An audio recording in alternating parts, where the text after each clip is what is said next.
ബംഗ്ലാദേശിലെ ഫെബ്രുവരിയിൽ തിരഞ്ഞെടുപ്പ് നടക്കുകയാണ്. അപ്പോൾ ഇപ്പോഴത്തെ ഒരു രാഷ്ട്രീയ സാഹചര്യത്തിൽ അവിടെ എന്തായിരിക്കും സംഭവിക്കുക? അവാമി ലീഗിനെ നിരോധിക്കുമെന്ന് പറയുകയും ചെയ്തിട്ടുണ്ടല്ലോ. ഷെയ്ഖ് ഹസീന ഇവിടെയുണ്ട്. ഷെയ്ഖ് ഹസീനയ്ക്ക് വധശിക്ഷ ഉൾപ്പെടെയുള്ളത് വിധിക്കുകയൊക്കെ ചെയ്ത ഒരു സാഹചര്യമാണ്. ഇന്ത്യയുമായിട്ട് ഏറ്റവും മോശം ഒരു കാലാവസ്ഥയിൽ നിൽക്കുന്ന സമയത്ത് കൂടിയാണ് ഈ ഒരു ഇലക്ഷൻ വരുന്നത്. ഇത് ഇന്ത്യയെ എങ്ങനെ ബാധിക്കുകയും ചെയ്യും?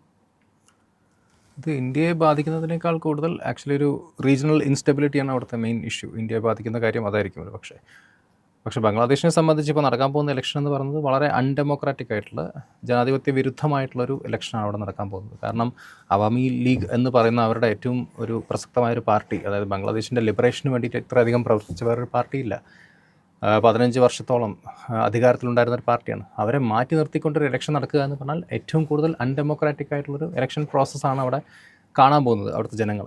അപ്പം അവരെ സംബന്ധിച്ച് ഇപ്പോൾ അവാമി ലീഗ് വലിയ രീതിയിലുള്ള പ്രക്ഷോഭങ്ങൾ ഉണ്ടാക്കുന്നുണ്ട്. അപ്പോൾ ഈ ഇലക്ഷൻ നടന്നു കഴിഞ്ഞാൽ ഇപ്പോൾ ഇരിക്കുന്ന ഒരു ടെമ്പററി ഗവൺമെൻറ്റിന് ഒരു പെർമനൻറ്റ് സ്ട്രക്ചർ കിട്ടാൻ പോകുന്നു, അല്ലെങ്കിൽ അവരാഗ്രഹിക്കുന്ന കാര്യങ്ങൾ ഒരു ഒരു പെർമനൻറ്റ് സർട്ടിഫിക്കേഷനോട് കൂടി നടക്കാൻ പോകുന്നു എന്ന് മാത്രമേ നമുക്ക് വിലയിരുത്താൻ സാധിക്കുകയുള്ളൂ. കാരണം ഇത് വളരെ അൺഡെമോക്രാറ്റിക് ആണ്. കാരണം ഒരു കാര്യം എന്താ വെച്ചാൽ, ഇപ്പം യൂനസിൻ്റെ കീഴിലുള്ള ഒരു ഗവൺമെൻറ് അവർ സപ്പോർട്ട് ചെയ്യുന്ന ഈ സ്റ്റുഡൻറ്റ് വിങ്ങും ഈ പറയുന്ന നാഷണൽ സിറ്റിസൺ പാർട്ടി എന്ന് പറയുന്ന സ്റ്റുഡൻറ്റ് സപ്പോർട്ടഡ് ആയിട്ടുള്ള പാർട്ടി, അവർക്ക് വളരെ സപ്പോർട്ട് ചെയ്യുന്നൊരു ഗവേണൻസ് മോഡലാണ് അവിടെ ഇപ്പോൾ കാണുന്നത്. അവർ പറയുന്ന കാര്യങ്ങൾ നടപ്പിലാക്കുക, അവർ തീരുമാനിക്കുന്ന രീതിയിൽ കാര്യങ്ങൾ പോവുക. അപ്പോൾ അങ്ങനെ ആവുമ്പോൾ അവിടെ ഒരു പ്രോപ്പറായിട്ടുള്ളൊരു ഗവേണൻസ് മോഡൽ അവിടെ ഇല്ല. ശരിയാണ്, അവിടെ ഈ പറഞ്ഞ പോലെ പ്രശ്നങ്ങൾ തുടങ്ങിയത് ഈ കോട്ടയെ ചൊല്ലിയുള്ള വിവാദത്തിലാണ്. കാരണം ഈ ഫ്രീഡം ഫൈറ്റേഴ്സിൻ്റെ കുടുംബത്തിന് കിട്ടുന്ന കോട്ട 30% കോട്ട, പക്ഷേ അത് എത്തി നിൽക്കുന്നത് ഇപ്പോൾ എവിടെയാണ്? കാരണം ഇവർ ഒരു പ്രോപ്പറായിട്ടുള്ളൊരു ഡെമോക്രാറ്റിക് മോഡലിലൂടെ അല്ല എക്സിസ്റ്റിംഗ് ഗവൺമെൻറ്റിനെ പുറത്താക്കിയത്. അപ്പോൾ അങ്ങനെയുള്ള ഒരു സാഹചര്യത്തിൽ ഇപ്പോൾ ഒരു ഇലക്ഷൻ നടക്കാൻ പോകുക എന്ന് പറഞ്ഞു കഴിഞ്ഞാൽ അത് ടോട്ടലി അൺഡെമോക്രാറ്റിക് ആയിട്ടുള്ളൊരു കാര്യമായിട്ടേ നമുക്ക് കാണാൻ പറ്റുള്ളൂ അതിനെ. അപ്പോൾ സ്വാഭാവികമായിട്ടും ഇപ്പോൾ അവിടെ ഭരണത്തിൽ വരാൻ പോകുന്നത് ഏത് പാർട്ടിയായിരിക്കും? തീർച്ചയായിട്ടും അവിടെ ഇപ്പോൾ നമ്മൾ കാണുന്നത് ഒരു മോബ് ജസ്റ്റിസ് ആണ്. കാരണം അതിൽ വേറെ ഈ പറയുന്ന എന്താ പറയുക, ഒരു ഡെമോക്രാറ്റിക് രീതിയിലൊന്നും കാര്യങ്ങൾ അവിടെ പോകുന്നില്ല. ഇപ്പം ഹൈക്കോർട്ട് ജസ്റ്റിസുകൾ ഒരുപാട് റിസൈൻ ചെയ്ത് പോകുന്നു, പല അധികാര സ്ഥാനങ്ങളിലിരിക്കുന്ന ആളുകൾ റിസൈൻ ചെയ്ത് പോകുന്നു. അവരൊക്കെ റിസൈൻ ചെയ്യിപ്പിക്കുന്നത് ഈ എന്താ പറയുക, ഈ യൂനസിനെ സപ്പോർട്ട് ചെയ്യുന്ന ഒരു കൂട്ടം ആളുകളാണ്. കാരണം അത് ഈ പറയുന്ന തീർച്ചയായിട്ടും. അപ്പോൾ ഒരു പ്രോ ഇസ്ലാമിക് മോഡലുള്ള കാര്യങ്ങളാണ് അവിടെ നടന്നുകൊണ്ടിരിക്കുന്നത്. അതിനൊരിക്കലും നമുക്കൊരു ഡെമോക്രാറ്റിക് അല്ലെങ്കിൽ ഈ പറഞ്ഞ പോലെ ഇൻക്ലൂസീവ് ആയിട്ടൊന്നും കാണാൻ സാധിക്കില്ല. അപ്പോൾ അങ്ങനെയുള്ള സാഹചര്യത്തിൽ ബംഗ്ലാദേശ് ഇപ്പോൾ കടന്നു പോകുന്ന ഒരു സിറ്റുവേഷൻ, അവിടെ ഒരു എലക്ഷൻ എന്തെങ്കിലും സ്കോപ്പ് ഉണ്ടെന്ന് പോലും തോന്നുന്നില്ല. കാരണം ഇൻക്ലൂസീവ് അല്ല ഒന്നാമത്തെ കാര്യം. ചില പാർട്ടികളെ മാറ്റി നിർത്തുന്നു, ചില ആളുകൾ മാത്രം പങ്കെടുക്കുന്ന, നമ്മൾ ഈ അല്ലാദീൻ സിനിമയിലൊക്കെ കണ്ടിട്ടില്ല, ഈ ടാങ്കർ കൊണ്ടുവന്നിട്ട് ഒരു ഭാഗത്തേക്ക് ആൾക്കാരെ ഷിഫ്റ്റ് ചെയ്യിക്കുന്നത്. ആ രീതിയിലുള്ള ഒരു ഇലക്ഷൻ മോഡലാണ് ബംഗ്ലാദേശിൽ നമ്മളിനി കാണാൻ പോകുന്നത്. അപ്പം യൂനസ് ഇപ്പോൾ അവിടുത്തെ ഇൻ്ററിം ഗവൺമെൻറ്റിൻ്റെ ഹെഡായിരിക്കുകയാണെങ്കിൽ പോലും ആ ഇൻ്ററിം ഗവൺമെൻറ് ഒരു പെർമനൻറ്റ് സ്ട്രക്ചർ കിട്ടാൻ പോകുന്നു എന്ന് മാത്രമേ നമുക്കിതിൽ പറയാൻ സാധിക്കുള്ളൂ. അല്ലാതെ അതിനപ്പുറത്തേക്ക് പ്രത്യേകിച്ചൊരു ഡെമോക്രാറ്റിക് ലെവലിൽ അവർ കാര്യങ്ങളൊന്നും നീക്കുന്നില്ല. പിന്നെ ഈ പറഞ്ഞ പോലെ എത്രയോ ജേർണലിസ്റ്റുകൾ അകത്താണ്. മീഡിയയെ പൂർണ്ണമായിട്ടും അവർ നിരോധിക്കുന്നുണ്ട്. 100ഓളം ജേർണലിസ്റ്റുകളുടെ മേലിൽ ഈ പറഞ്ഞ പോലെ മർഡർ ചാർജസ് ഉണ്ട്. പലർക്കും അവരുടെ ഈ പറഞ്ഞ പോലെ പ്രസ് ടാഗൊക്കെ അവരുടെ ഇല്ലാതാക്കുന്നു. അപ്പോൾ അങ്ങനെയുള്ളൊരു സാഹചര്യത്തിൽ ഒരു ഇലക്ഷൻ എന്ന് പറഞ്ഞു കഴിഞ്ഞാൽ ആ ഇലക്ഷൻ എത്രത്തോളം പ്രസക്തി ഉണ്ടെന്ന് നമുക്ക് വിലയിരുത്താവുന്നതേ ഉള്ളൂ. അപ്പോൾ തീർച്ചയായിട്ടും ഒരു റീജിയണൽ ഇൻസ്റ്റെബിലിറ്റി നമുക്ക് പ്രതീക്ഷിക്കാവുന്നതാണ് ഈ ഒരു ഇലക്ഷൻ നടന്നത്. അവാമി ലീഗ് ഇല്ലാത്ത ഒരു ഇലക്ഷൻ, അതാണല്ലോ ഇവരെ സ്വപ്നം കാണുന്ന ഗിനാശേരി. അപ്പോൾ അതിലേക്ക് വരികയാണെങ്കിൽ അവാമി ലീഗിൻ്റെ പ്രവർത്തകർ അവിടെ വലിയ പ്രക്ഷോഭത്തിലേക്ക് പോകാനുള്ള സാഹചര്യം ഉണ്ടാവില്ലേ? തീർച്ചയായിട്ടും. കാരണം അവരുടെ സുപ്രീം കോടതി വിധി വന്നതിന് ശേഷം തന്നെ ഈ ഷെയ്ഖ് ഹസീനയ്ക്ക് എതിരെയുള്ള അവരുടെ മുൻ എനിക്ക് തോന്നുന്നു പോലീസ് മേധാവി, പട്ടാള മേധാവിയാണല്ലോ, അവർക്കെതിരെയുള്ള വധശിക്ഷ. സോ ഈ പറയുന്ന വധശിക്ഷ അത് വന്നു കഴിഞ്ഞതിന് ശേഷമുള്ള ചില കാര്യങ്ങൾ നമ്മൾ നോക്കുകയാണെങ്കിൽ അവാമി ലീഗ് അവിടെ വലിയ രീതിയിൽ പ്രൊട്ടസ്റ്റ് ഉണ്ടാക്കുന്നുണ്ട്.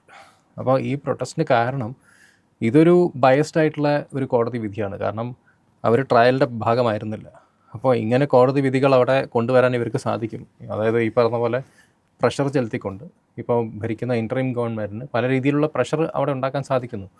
പല ജഡ്ജിമാർ റിസൈൻ ചെയ്ത് പോകുന്നൊരു സാഹചര്യമാണ്. ഒരുപാട് കോടതിയിലിരിക്കുന്ന ജഡ്ജികൾ റിസൈൻ ചെയ്യുമ്പോൾ ഇവിടെ അവർ ആഗ്രഹിക്കുന്ന പോലുള്ളൊരു വിധി അവർക്ക് കൊണ്ടുവരാൻ സാധിക്കുന്നു. അപ്പം എന്ത് ഡെമോക്രസിയാണ് അവർ ഉദ്ദേശിക്കുന്നത്, അല്ലെങ്കിൽ എന്ത് ഇലക്ഷനാണ് അവർ ഉദ്ദേശിക്കുന്നത് നമുക്ക് മനസ്സിലാവുന്നില്ല. ഷെയ്ഖ് ഹസീനയെ അവിടെ നിന്ന്, അതായത് നിഷ്കാസനം ചെയ്യാനായിട്ട് ആരാണോ അവിടെ പ്രവർത്തിച്ചത്, അവരുടെ ഒരു വലിയ പ്രവർത്തനം ഇക്കുറി അവിടെ കാണാൻ കഴിയുകയും നമുക്ക് ചെയ്യും. അതുപോലെ തന്നെയാണ് പാകിസ്ഥാനുമായിട്ട് ബംഗ്ലാദേശ് വലിയ രീതിയിൽ അടുപ്പം കാണിക്കുകയും ചെയ്യുന്നുണ്ട്. ഇതെല്ലാം തന്നെ ഒരുമിച്ച് നോക്കുകയാണെങ്കിൽ, അതായത് പാകിസ്ഥാനും ബംഗ്ലാദേശും ഇപ്പം നമുക്കെതിരെ നിൽക്കുന്നൊരു സാഹചര്യം, അവിടെ ഇവർക്ക് അനുകൂലമായ രീതിയിൽ തന്നെ ഇത്തരത്തിലൊരു ഇലക്ഷൻ ആണെങ്കിൽ സ്വാഭാവികമായും അവരെന്താണോ കാംക്ഷിച്ചത് അതനുസരിച്ചിട്ടുള്ള ആളുകളായിരിക്കുമല്ലോ ഭരണത്തിൽ വരിക. അപ്പോൾ കൂടുതൽ നമുക്കും പ്രശ്നങ്ങൾ ഉണ്ടാകാനുള്ള സാധ്യതകളൊക്കെ വരില്ലേ? എനിക്ക് തോന്നുന്നില്ല. കാരണം രണ്ടും ഒരു സാമ്പത്തിക തകർച്ച അനുഭവിക്കുന്ന 2 രാജ്യങ്ങളാണ്. ഒരു ഭാഗത്ത് പാകിസ്ഥാനുണ്ട്, ഒരു ഭാഗത്ത് ബംഗ്ലാദേശുണ്ട്. അവർ ഒന്നിച്ച് വന്നാൽ കൂടുതൽ സാമ്പത്തിക തകർച്ച അവർക്ക് തമ്മിൽ പങ്കുവെക്കാനാവുന്നല്ലാതെ വേറെ പ്രത്യേകിച്ച് ഇന്ത്യക്കൊരു ഭീഷണിയാവുമെന്നും തോന്നുന്നില്ല. പക്ഷേ ഈ പറഞ്ഞ ശരിയാണ്. കാരണം പാകിസ്ഥാനെ സപ്പോർട്ട് ചെയ്യുന്ന ചില ഫോഴ്സസ് ഉണ്ട്. China, America. ഇപ്പോൾ അമേരിക്കയ്ക്ക് പാകിസ്ഥാനിൽ പല താല്പര്യങ്ങളുണ്ട്, ചൈനയ്ക്ക് താല്പര്യങ്ങളുണ്ട്. അപ്പോൾ ശരിയാണ് ഈ പറഞ്ഞ പോലെ ഒരു റീജിയണൽ ഇൻസ്റ്റബിലിറ്റിക്ക് ഒരു സ്കോപ്പ് ഉണ്ട്. പക്ഷേ ഇന്ത്യക്ക് തീർച്ചയായിട്ടും ഇന്ത്യ എത്രയോ ശക്തമായ രാജ്യമാണ്. ഇന്ത്യ എന്താ പറയുക, ഒരു ഗ്ലോബൽ പവറായി മാറിക്കൊണ്ടിരിക്കുന്ന ഒരവസ്ഥയിൽ പാകിസ്ഥാനോ ബംഗ്ലാദേശോ, അല്ലെങ്കിൽ ഈ പറഞ്ഞ ബംഗ്ലാദേശിലെ ഇൻസ്റ്റബിലിറ്റി ഇന്ത്യയെ വലിയ രീതിയിലൊന്നും ബാധിക്കുന്ന എനിക്ക് തോന്നുന്നില്ല. കാരണം ഒന്നാമത്തെ കാര്യം, ഇപ്പോൾ ഈ പറയുന്ന ഗവൺമെൻറ് തന്നെ, ഇപ്പോൾ ഇൻറ്ററിം ഗവൺമെൻറ്റായി പ്രവർത്തിക്കുന്ന യുഎസിൻ്റെ കീഴിലുള്ള അഡ്മിനിസ്ട്രേഷൻ, അവർ പല ഇഷ്യൂസും ഉയർത്തിക്കൊണ്ടാണല്ലോ ഷെയ്ഖ് ഹസീനയെ പുറത്താക്കിയത്, അല്ലെങ്കിൽ ഷെയ്ഖ് ഹസീന ഗവൺമെൻറ്റിനെ പുറത്താക്കിയത്. പക്ഷേ അതിനുശേഷം എന്ത് സംഭവിച്ചു? ഇപ്പോൾ അവിടെ നടക്കുന്ന ഒരു മോബ് ജസ്റ്റിസ് ആണ്. അവിടെ ഈ പറഞ്ഞ പോലെ ആളുകൾ വളരെ അസംതൃപ്തരാണ് ഈ പറഞ്ഞ ഗവൺമെൻസിൽ.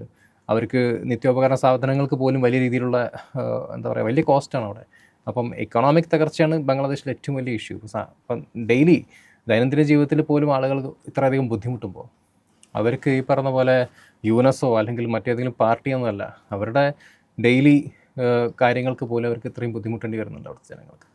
അപ്പോൾ അങ്ങനെയുള്ളൊരു സാഹചര്യത്തിൽ ബംഗ്ലാദേശിലൊരു ഇലക്ഷൻ നടന്നു കഴിഞ്ഞാൽ, അതും വളരെ ഏകപക്ഷീയമായൊരു ഇലക്ഷൻ നടന്നു കഴിഞ്ഞാൽ, ജനങ്ങളതിനെ ഒരിക്കലും സപ്പോർട്ട് ചെയ്യുന്ന എനിക്ക് തോന്നുന്നില്ല. കാരണം അവാമി പാർട്ടി എന്ന് പറഞ്ഞ അത്രയും വലിയൊരു പാർട്ടിയെ മാറ്റി നിർത്തിക്കൊണ്ടാണ് ഈ ഇലക്ഷൻ പോകുന്നത്. സോ തീർച്ചയായിട്ടും ഈ ഇലക്ഷനെ നമ്മൾ നോക്കിക്കാണേണ്ടത് പൂർണ്ണമായിട്ട് ഒരു എന്താ പറയുക, ഒരു അതോറിറ്റേറിയൻ രീതിയിലുള്ള ഒരു ഇലക്ഷൻ പ്രോസസ്സാണ് ബംഗ്ലാദേശിൽ നമ്മൾ കാണാൻ പോകുന്നത്. സോ അതിൻ്റെ ഭവിഷ്യത്ത് ഒരു പക്ഷേ ഈ പറഞ്ഞ പോലെ ഒരു റീജിയണൽ ഇൻസ്റ്റബിലിറ്റി ആയിരിക്കും. അതിൽ മറ്റ് പല ഫാക്ടേഴ്സും ഉണ്ട്. കാരണം അവാമി ലീഗിൻ്റെ പ്രൊട്ടസ്റ്റ് വളരെ സ്ട്രോങ് ആയിട്ട് തന്നെ നമുക്ക് കാണാൻ പറ്റും. അടുത്തൊരു ജെൻസിക്കുള്ള സ്കോപ്പാണ് ഞാൻ ചോദിക്കുന്നത്. ജെൻസി പ്രൊട്ടസ്റ്റ് നമ്മൾ പല സ്ഥലങ്ങളിലും കണ്ടു. അതിനൊരു കോർഡിനേറ്റഡ് എഫേർട്ട് ഉണ്ട്. ഈ പറഞ്ഞ പോലെ അടുത്ത കാരണം ജെൻസി പ്രൊട്ടസ്റ്റിൻ്റെ ഒരു പ്രത്യേകത എന്ന് വെച്ചാൽ അവർക്ക് ഒരു പാർട്ടിയുമായിട്ട് അഫിലിയേഷനൊന്നും ഇല്ല. കാരണം അത് ആരാണ് നിയന്ത്രിക്കുന്നതെന്ന് പറയാൻ പറ്റില്ല. ആർക്ക് വേണമെങ്കിലും എപ്പോൾ വേണമെങ്കിലും നിയന്ത്രിക്കാൻ പറ്റുന്ന ഒരു കാര്യമായി മാറിയിട്ടുണ്ട്. കാരണം ഇപ്പോൾ മെക്സിക്കോയിൽ നമ്മൾ കണ്ടു, പല സ്ഥലങ്ങളിലും കണ്ടു. അവിടെയൊക്കെ ജെൻസി മൂവ്മെൻ്റ് എന്ന് പറയുന്നു. പക്ഷേ ജെൻസി മൂവ്മെൻറ്റ് ആരാണ്, ഒരു കോർഡിനേറ്റഡ് ആയിട്ട് എവിടെ നിന്ന് വരുന്നു, അല്ലെങ്കിൽ സെൻട്രലൈസ് ആയിട്ടുള്ള ഏതെങ്കിലും ഒരു സ്ട്രക്ചർ ഉണ്ടോ എന്ന് വെച്ചാൽ ഇല്ല. തീർച്ചയായിട്ടും അതിനൊരു സാധ്യതയുണ്ട്. കാരണം ഇപ്പോൾ സ്റ്റുഡൻറ്റ് മൂവ്മെൻ്റ് ആയിരുന്നു, അവരും ഈ ജെൻസി കാറ്റഗറിയിൽപ്പെട്ട ആളുകളൊക്കെ തന്നെയാണ്. പക്ഷേ അടുത്ത ജെൻസി മൂവ്മെൻറ്റ് അല്ലെങ്കിൽ ഒരു കൗണ്ടർ ജെൻസി മൂവ്മെൻറ്റ് നമുക്കൊരു പക്ഷേ ബംഗ്ലാദേശിൽ കാണാനുള്ള സാധ്യതയുണ്ട്. ഈ രീതിയിലാണ് കാര്യങ്ങൾ പോകുന്നതെങ്കിൽ അതിനെ അവരെപ്പോൾ എങ്ങനെയായിരിക്കും നേരിടുക? ഇനിയിപ്പോൾ ഷെയ്ഖ് ഹസീനയുടെ തിരിച്ചുവരവ് എന്ന് പറയുന്നത് കൊണ്ടല്ലോ, ഷെയ്ഖ് ഹസീനയ്ക്ക് എത്ര കാലം നമ്മുടെ രാജ്യത്ത് പിടിച്ചു നിൽക്കാൻ കഴിയും? തീർച്ചയായിട്ടും ഷെയ്ഖ് ഹസീനയെ എന്താ പറയുക, നമ്മൾ പല ക്ലോസസ് ഉണ്ട്. ഈ പറഞ്ഞ പോലെ നമുക്ക് എക്സ്ട്രഡീഷൻ ട്രീറ്റിയുടെ പല കാര്യങ്ങൾ നോക്കുമ്പോൾ ഒരു പൊളിറ്റിക്കൽ പ്രിസറാണ് അവർ. അപ്പോൾ അവരെ അങ്ങനെ സാധാരണ ക്രിമിനൽസിനെ എക്സ്ട്രഡീറ്റ് ചെയ്യുന്ന പോലെ ചെയ്യേണ്ട ആവശ്യമില്ല. അപ്പോൾ ഷെയ്ഖ് ഹസീനയ്ക്ക് എത്രത്തോളം ഇവിടെ നിൽക്കാൻ പറ്റുമെന്നത് അൾട്ടിമേറ്റ്ലി ഇന്ത്യൻ ഗവൺമെൻറ്റിൻ്റെ തീരുമാനം അനുസരിച്ചിരിക്കും. ഷെയ്ഖ് ഹസീന ഇടയ്ക്ക് പറയുന്നുണ്ട്, ഞാൻ തിരിച്ചു വരുമെന്ന് പറയുന്നുണ്ട്. അപ്പോൾ അതിന് അത്രത്തോളം അവർ ഇവിടെ നിന്ന് അത് പറയണമെന്നുണ്ടെങ്കിൽ അവരുടെ ഉള്ളിൽ എന്തെങ്കിലും ഒരു പ്രതീക്ഷ തിരിച്ചു ചെല്ലാൻ കഴിയുമെന്നുള്ളത് കൊണ്ടായിരിക്കുമല്ലോ. അത് ഏത് രീതിയിലാണ്? തീർച്ചയായിട്ടും ബംഗ്ലാദേശിൻ്റെ ബംഗബന്ധു എന്ന് പറഞ്ഞവരുടെ പിതാവ് അദ്ദേഹമാണ് ഈ പറഞ്ഞ ബംഗ്ലാദേശിൻ്റെ ഒരു ഫൗണ്ടിങ് ഫാദേഴ്സിൽ ഒരാൾ. അപ്പം തീർച്ചയായിട്ടും ബംഗ്ലാദേശുമായിട്ട് അവർക്കുള്ള ബന്ധം എത്രത്തോളം ഉണ്ടെന്ന് നമുക്കറിയാവുന്നതാണ്. അപ്പോൾ ബംഗ്ലാദേശിൻ്റെ ഇൻഡിപെൻഡൻസ് മുതൽക്ക് നിൽക്കുന്നൊരു കുടുംബമാണ് ഷെയ്ഖ് ഹസീനയുടെ കുടുംബം. അപ്പോൾ അവരെ ഇങ്ങനെ രാജ്യത്ത് നിന്ന് പുറത്താക്കി അവർക്കിപ്പോൾ മറ്റൊരു രാജ്യത്ത് അഭയം തേടി നിൽക്കേണ്ട ഒരു അവസ്ഥയിലാണ് അവരുള്ളത്. പക്ഷേ അവർ ഈ പറഞ്ഞ പോലെ അവിടുത്തെ ഇൻസ്റ്റബിലിറ്റി ഈ ഒരു സിറ്റുവേഷൻ മാറിക്കഴിഞ്ഞാൽ ഇവിടേക്ക് തിരിച്ചു ചെല്ലും എന്ന് തന്നെ നമുക്ക് പ്രതീക്ഷിക്കാം. വീണ്ടും ഒരു ഡെമോക്രാറ്റിക് എസ്റ്റാബ്ലിഷ്മെൻറ്റ് ബംഗ്ലാദേശിനെ ഭരിക്കുമെന്ന് നമുക്ക് വേണമെങ്കിൽ പ്രതീക്ഷിക്കാവുന്നതാണ്. കാരണം ഈ ഇലക്ഷനെ ഞാൻ ഒരിക്കലും ഒരു ഇലക്ഷനായി കാണുന്നില്ല. പക്ഷേ ഫ്യൂച്ചറിൽ ഒരു ഇലക്ഷൻ ഉണ്ടാവുകയും ബംഗ്ലാദേശിലൊരു ഈ പറയുന്നൊരു കെയോട്ടിക് ആയിട്ടുള്ള സിറ്റുവേഷൻ അത് മാറുകയും ചെയ്യുമെന്ന് തന്നെ നമുക്ക് വേണമെങ്കിൽ. അങ്ങനെ ഒരു സിറ്റുവേഷനിലേക്ക് പോകണമെങ്കിൽ ഏറെ ദൂരം ഇനിയും പോകേണ്ടതുണ്ടല്ലോ ബംഗ്ലാദേശ്. തീർച്ചയായും ഒരു പക്ഷേ ഇന്ത്യയുടെ ഇൻ്റർഫറൻസ് വീണ്ടും 71 71 പോലെ തന്നെ റിപ്പീറ്റ് ചെയ്യണമെന്നില്ല, പക്ഷേ ഒരു ഡിപ്ലോമാറ്റിക് ലെവൽ ഇൻ്റർവെൻഷൻ ഒരു പക്ഷേ ഇന്ത്യയുടെ ഭാഗത്തുനിന്ന് ആവശ്യമായിട്ട് വരും. കാരണം ഇന്ത്യ ഈ പറയുന്ന പോലെ സൗത്ത് ഏഷ്യയിലൊരു ഗ്ലോബൽ ഒരു പവറായി മാറുകയാണ്. ഇന്ത്യ ഒരു ഗ്ലോബൽ പവറാണ്, സൗത്ത് ഏഷ്യയിലൊരു എന്താ ഒരു വലിയ വോയിസാണ്. അപ്പോൾ തീർച്ചയായിട്ടും ഇന്ത്യയുടെ ഒരു ഇൻ്റർവെൻഷൻ നമുക്ക് വേണമെങ്കിൽ ഭാവിയിൽ പ്രതീക്ഷിക്കാം. അതായിരിക്കും അവിടെ ഒരു പക്ഷേ ഈ സ്റ്റെബിലിറ്റി വരുത്താൻ പോകുന്നത്.